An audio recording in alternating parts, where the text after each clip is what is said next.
Assalamualaikum warahmatullahi wabarakatuh. Selamat pagi anak-anak. Hari ini Ibu akan membahas tentang pembelajaran yang ada di halaman 69.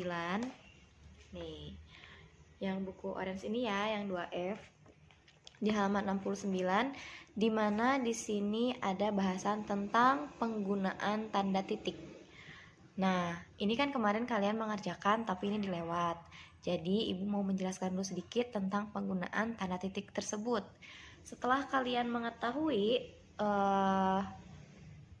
kata untuk membuat kalimat tanya seperti siapa, bagaimana, apa, berapa, dan lain-lainnya, itu kan kata tanya yang digunakan untuk membuat kalimat tanya.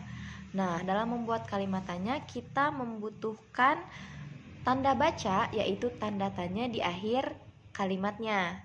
Begitu juga dengan kalimat biasa, satu kalimat itu diakhiri dengan tanda titik ini. Jadi, tanda titik ini digunakan untuk mengakhiri kalimat. Nah, setiap kalimat yang ada tanda titik di akhirnya berarti itu sudah terhitung sebagai satu kalimat. Nah, di sini ada teks.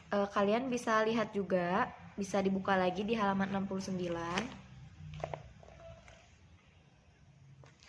Di mana di sini ada teks tentang murid-murid SD Persada. Kita ambil contohnya dari teks ini ya. Setiap hari Jumat, murid-murid SD Persada menyiram tanaman dan membersihkan kebun sekolah. Nah, pada akhir dari kata sekolah itu terdapat tanda titik di mana itu menunjukkan bahwa kalimat tersebut sudah tersusun menjadi satu kalimat karena sudah diakhiri dengan tanda titik. Kemudian dilanjutkan lagi ya bacanya. Murid-murid merawat kebun sekolah sehingga kebun sekolah tampak indah dan sejuk. Nah, di situ terdapat tanda titik lagi sehingga hitungannya sudah memasuki kalimat kedua karena sudah 2 kali digunakan tanda titiknya di akhir kata kebun sekolah, kemudian di akhir kata yang tadi sejuk. Dilanjutkan lagi, tanaman membuat pemandangan menjadi indah. Ada tanda titik lagi ya, itu masuk ke dalam kalimat ketiga. Tanaman membuat udara menjadi sejuk. Titik lagi menjadi kalimat keempat. Tanaman juga dapat melestarikan air. Nah, diakhiri oleh titik lagi dan masuk menjadi kalimat kelima. Jika dibaca seluruhnya teks yang ada di sini, kira-kira ada berapa kalimat dalam teks tersebut? Nah, kita hitung ya, hitung bareng-bareng nih. Dimulai dari yang titik paling pertama yang tadi dibacakan. Ada 1, 2, 3, 4, 5, 6, 7, 8, 9, dan terakhir ada 10 tanda titik. Nah, kalian sudah bisa menjawabnya ya. Jumlah kalimat teks di atas adalah 10 kalimat. Kenapa 10 kalimat? Karena ada 10 tanda titik yang menandakan bahwa kalimat itu berakhir atau diakhiri. Jadi hitungannya satu kalimat. Nah, kemudian di sini ada pertanyaan lagi. Huruf kapital digunakan pada kata, bisa lihat juga bareng-bareng di sini. Pada kata apa aja? Ada pada kata setiap. Kenapa setiap menggunakan huruf kapital? Karena setiap berada di awal kalimat. Kemudian ada di kata hari Jumat. Nah, Jumatnya ya, Jumat. Kenapa? Karena nama hari. Kemudian ada SD Persada. Nah, itu nama tempat. Bisa lihat lagi ke bawahnya. Mana aja yang menggunakan huruf kapital. Sudah dikenalkan ya, penggunaan huruf kapital itu harus selalu diingat. nama orang, awal kalimat, kemudian nama hari, nama bulan, nama perayaan hari-hari besar, terus juga nama kota dan lain sebagainya. Masih banyak lagi. Cuman kalau untuk sekarang kalian harus selalu diingatkan dan harus selalu ingat bahwa penggunaan nama orang, nama hari, nama bulan, nama kota yang biasanya sering digunakan atau terdapat dalam teks-teks bacaan. Pokoknya kalian harus perhatikan ketika kalian menulis, awali penulisan kalimat kalian menggunakan huruf kapital, kemudian akhiri menggunakan tanda titik sebagai tanda akhir kalimat atau tanda untuk mengakhiri satu kalimat. Kemudian jangan lupa menggunakan tanda tanya ketika kalian membuat kalimat tanya. Oke, kita lanjutkan di sini ya. Sekarang kita belajarnya pakai papan tulis lagi. Nah, di matematika ini kalian bisa lihat di halaman 81 di mana Ibu akan mengambil satu contoh soal yang nomor 1. Kita lihat dulu soalnya bareng-bareng ya. Rafa sedang memetik buah pisang sebanyak 3 kg. Ibu membelikan Rafa 20 ons buah apel. Nenek membawakan Rafa buah anggur 1 kg. Berapa ons jumlah buah yang dimiliki Rafa? Nah, sebelum menjawab menggunakan jalan ataupun jawabannya langsung, di sini kita diarahkan dulu untuk mencari apa yang diketahui, apa yang ditanya, baru kemudian apa jawabannya. Nah, dimulai dari diketahui. Diketahui ini mengarahkan kita untuk menulis poin-poin inti, menulis hal-hal penting yang sebenarnya ditanyakan oleh pertanyaan tadi. Nah, di sini kalian bisa menulis ulang soalnya, kalian bisa menulis menyingkat soalnya, yang penting intinya nyampe, yang penting maksudnya sampai sama gitu ya. Boleh pakai bahasa kalian sendiri tapi dengan bahasa yang baik dan benar. Tidak lupa penulisannya ya, tetap di awal kalimat menggunakan huruf kapital atau huruf besar. Di sini sudah diceritakan soalnya, tadi sudah kita baca. Sekarang kita isi diketahuinya.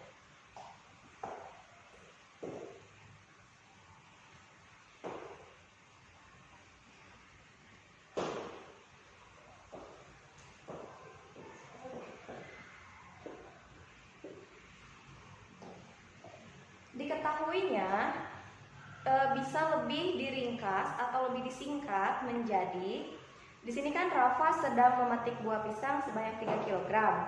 Kita bisa menulis cukup buah pisang sama dengan 3 kg atau 3 kg.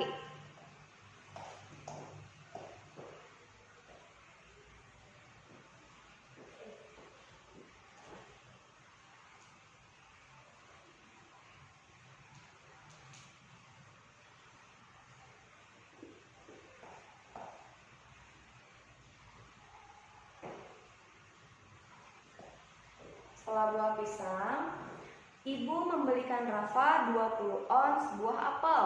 Jadi kita cukup menulisnya buah apel sama dengan 20 ons.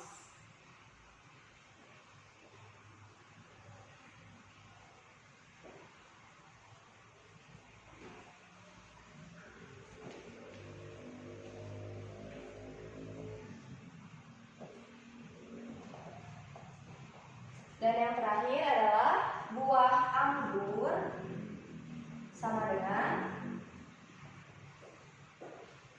1 kilogram.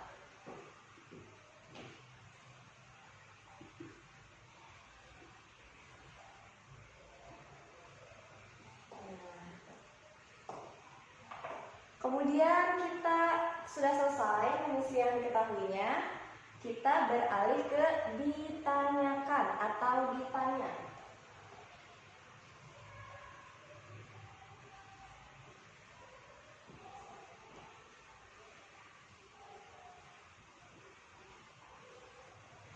Ditanya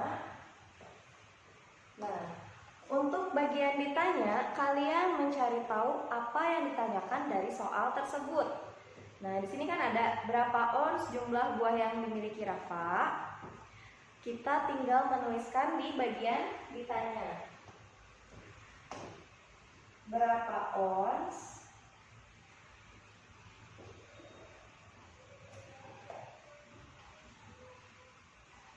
jumlah yang dimiliki Rafa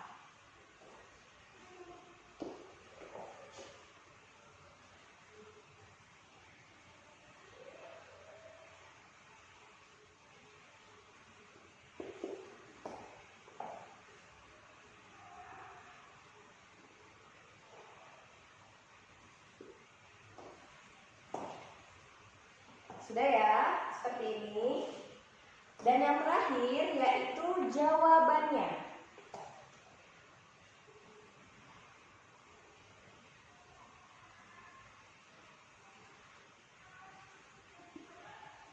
Jawaban kita isi seperti biasa, jangan lupa menggunakan jalannya.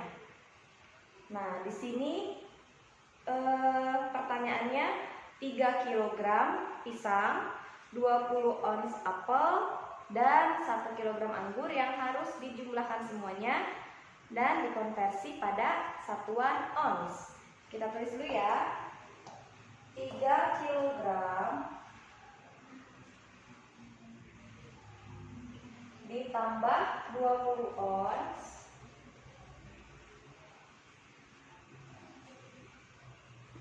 kemudian ditambah 1 kg.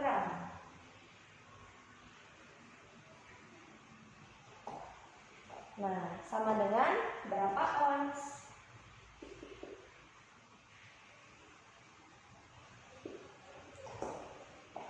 Masih ingat caranya? Harus ingat. Kilogram dipindahkan ke ons. Ons sudah sama sehingga tidak ada yang berubah. Kemudian 1 kilogram diubah juga pada ons. Kita tulis di bawahnya.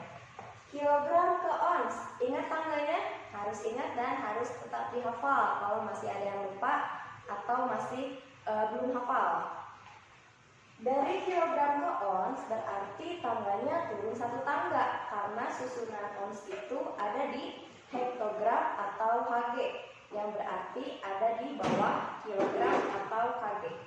Jadi tinggal dikalikan 10. Mudahnya 3 dikali 10 sama dengan 30 ons. Nah, tinggal ditambah 0,1 karena dikalikan 10. Yang berarti 3 dikali 10 sama dengan 30. Kenapa dikali? Karena tangganya menurun. Kalau dibagi berarti tangganya naik ya, harus ingat. Setelah itu 20 ons tetap kita tulis lagi. Karena tidak berubah, karena satuannya sudah sama. Kemudian 1 kg sama dengan berapa ons?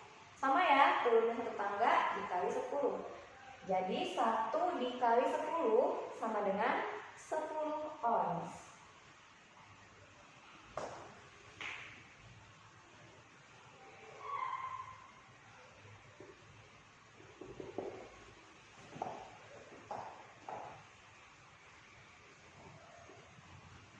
Jadi setelah ini kita tinggal hitung semuanya. 30 ons ditambah 20 ons sama dengan 50 ons ditambah lagi dengan 10 ons sama dengan 60 ons. Jadi hasilnya adalah 3 kilo ditambah 20 ons ditambah 1 kilo, hasilnya adalah 60 ons. Kemudian kalau penasaran ons ini sama dengan berapa kilogram, kalian tinggal lihat lagi tangganya, kalian hafalkan lagi, kalian ingat-ingat dari ons ke kilogram naiknya berapa tangga. Nah, ini kilogram, ini hektogram atau ons.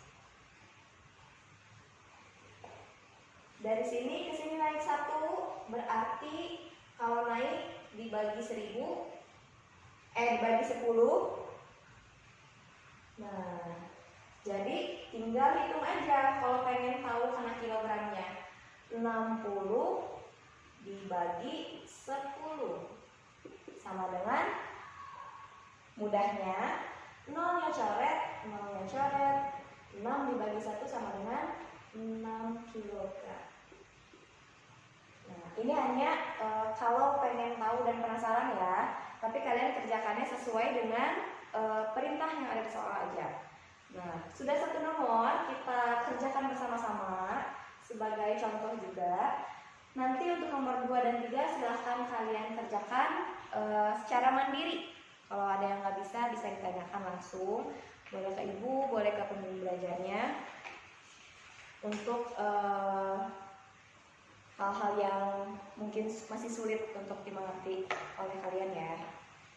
Nah, cukup sekian dulu untuk hari ini. Terima kasih atas perhatian dan waktunya untuk melihat video ini. Selamat mengerjakan tugas-tugasnya. Jangan lupa minum vitamin dan tetap jaga kesehatan. Wassalamualaikum warahmatullahi wabarakatuh.